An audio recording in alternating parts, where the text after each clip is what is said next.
Things I've learned from college.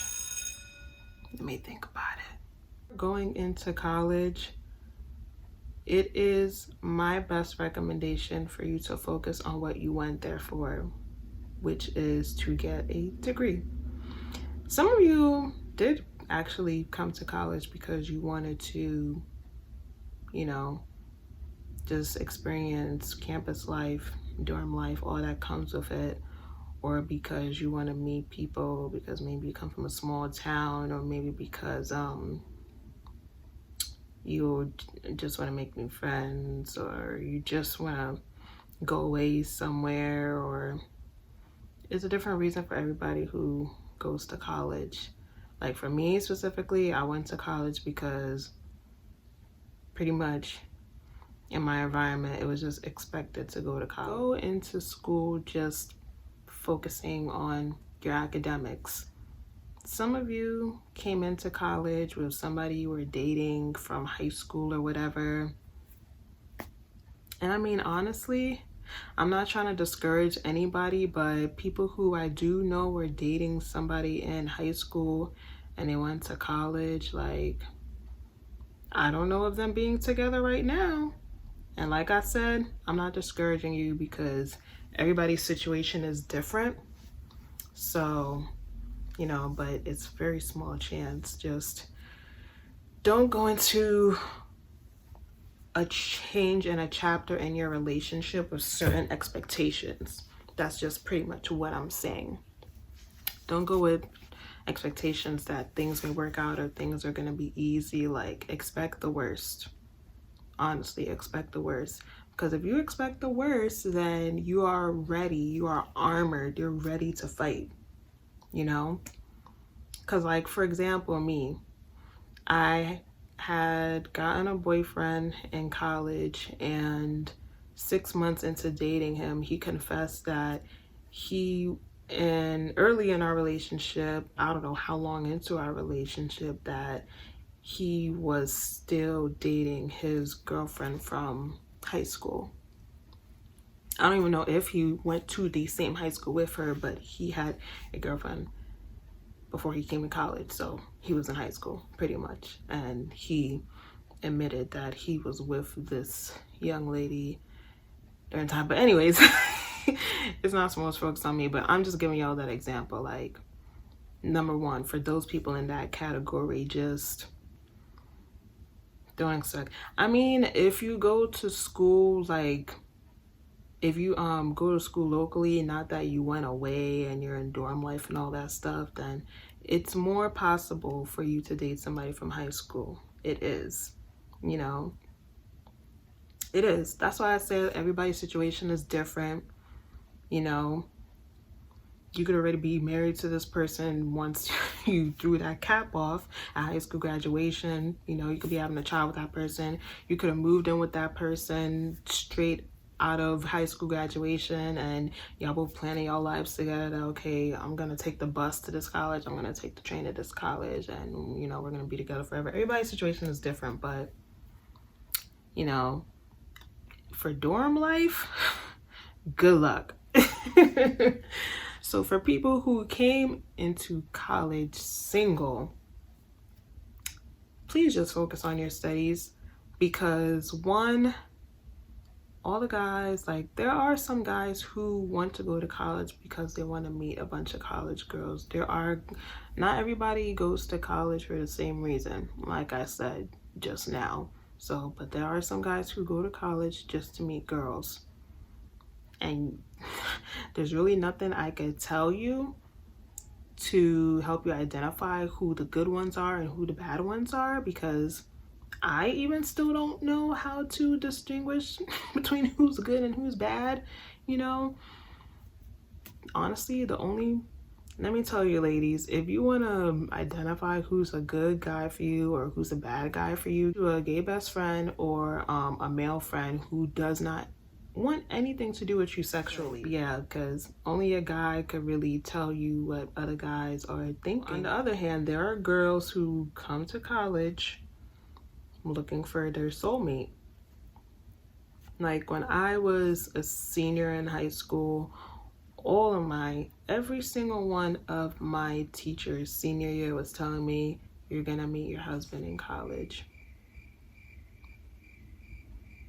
I'm still waiting. Joking, I'm really not waiting at all. But yeah, so yeah, that's why I just say come to school and just focus on your books, because you may be the guy who came to just have a good time with all the beautiful campus women, and you keep on running into women who are trying to get a ring out of you, or who are keep forgetting to take their pills because they're trying to lock you down with a baby, you know? Or you could be that girl who, you know, you meet somebody that you really like, but they just are not on the same page as you. Let me know, like, what exactly you want, you know? And no, don't give that answer of, I'm doing whatever you doing, like, Jesus Lord. Say exactly what you want, because you're not wasting the girl's time. The girl's not wasting your time, like, caught up in unnecessary drama that you really don't need to be in. You don't need to be worrying about, you know, who is this or that person with, or why are they not texting me back? Why are they dodging me? Like, don't worry about it. My advice on academics, I would say, here's the key to passing all your classes. And it may not apply to all of you. It really depends on your major, but I was a biology major and I figured out the key my last year, you know? And literally the way to pass all your classes is, as the syllabus says, read all your books ahead of time. And deadass, read all your books ahead of time. I think y'all think I'm joking. Read all your books ahead of time. Literally, like, before the semester even starts, all your professors, they send you the syllabus saying what you gotta read, when, you know, by when. Literally do it. Because when I started doing that my senior year, like, that's when I started getting straight A's. Like, literally.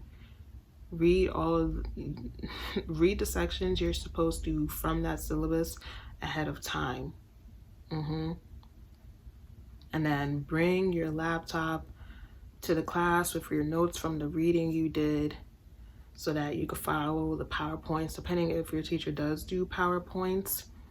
Even if they just write stuff on the board, I mean, you read everything ahead of time, so it's like you already know what they're going to talk about. So some things you already know, and then things that you're unsure of from the reading, you can ask in class, or you can ask in email, you know, beforehand. Or but yeah, like, that's literally the key to passing all your classes. But like I said, for people in certain majors, like, let's say you're doing like some kind of liberal arts, some kind of artsy, you know, creative kind of majors and all that stuff, that's not really going to apply to you. I wasn't in that area, you know, in college, but you could definitely find people who was in that area who are more high class, you know, more closer to graduating than you are, and ask them literally what's the key to passing all your classes. But for what I did, literally that's the key to passing all your classes. Like, seriously, read all that stuff ahead of time. It will make your life so much easier, literally. Because trying to not read anything, and then you show up to class, and at the same time you're trying to listen and write everything, like, is gonna drive you mad. You trying to listen so well, you're missing things that you need to write down. You trying to write everything, you're missing things that you need to listen to. That's why you read what the heck the professor is going to talk about ahead of time, so that you could just be like confirming, like, yes, I read that. Yes, I understood that. Yes, I knew that. You know? Or, oh, I didn't even get what the heck that thing was saying there. I really didn't. But now he's giving his explanation, he's saying his voice on the topic, not what the book says. Because if you're like me, that book just make you sleep, like lights out. So it's like you're probably reading something that is so cut clear, but because it's a boring book, it just ain't clicking. But once the teacher says it, if you have a teacher who is just so good at what they do, it could be boring, you know, like history, but they make the history exciting. Another tip for academics is make sure your teacher likes you, make sure your advisor likes you, make sure the head of your department knows who you are. That stuff really helps. Hell, make sure the president of your school knows you, all the head administrators, make sure they know you. Like, don't just be known in campus as the turn up person, the mixy person, the person that just be at all the barbecues, all the parties. Like, that person after college is gonna end up working at Forever 21. That's not the person you wanna be. Like, you need to network like a professional, like you're trying to get into corporate, because that's what you're spending these $1 trillion in education on. Like, hello, you trying to be in the hood forever, or you trying to get out the hood? You trying to buy your mama or daddy or grandma a house one day? Or your younger siblings? You're trying to be somebody your younger siblings or your little cousins can look up to? Like, why are you wasting your time, you know? College is a serious thing. Like, the subjects itself you're studying is not what's going to make you successful in life. It's what you make of it. Like, the benefits of college is just the experience. It teaches you how to work hard. It teaches you how to hustle. It teaches you how to network. It teaches you who should not be your cup of tea. It teaches you who you should be trying to make relationships with, who, you know, take you up in life, get you out the hood that you left, and that's why you went away for school, you know, you wanted to take a little vacation from the hood. Make sure you get them internships, them volunteering in. Make sure, if you want to really get like a job, definitely get on-campus job more so than off-campus job. But I would see why you want to get off campus, because you can get much more hours, aka more pay. But it's just a way to meet people. Like, create them relationships that need to be created, you know? Okay, social life. Tips I would give about social life. I mean, it ties into academics too. Like, college is what you make of it. Like, you could turn up or whatnot, but you're really spending trillions of dollars in the education industry to go to parties. You can do all of that stuff on your summer break, winter break, spring break, when you graduate, when you was in high school. Like, don't do it, because a lot of young people are dying of intoxication and pills and drugs, and don't do it. You're not signing your name to all that debt, or your parents, if they took out the loan, for you to just wash your whole life away, you know? Don't do it. Because trust me, once you graduate, you're gonna be like, damn, I'm getting older. 30 is hitting more closer, and 40 and 50 and all that stuff. And you're gonna be like, damn, like, I lost time that I can never get back. And you're gonna realize when you're getting older and older and older and older that you really be like seriously like thinking about things that are worth your time or not, because that time you will not get back. You will not get it back at all.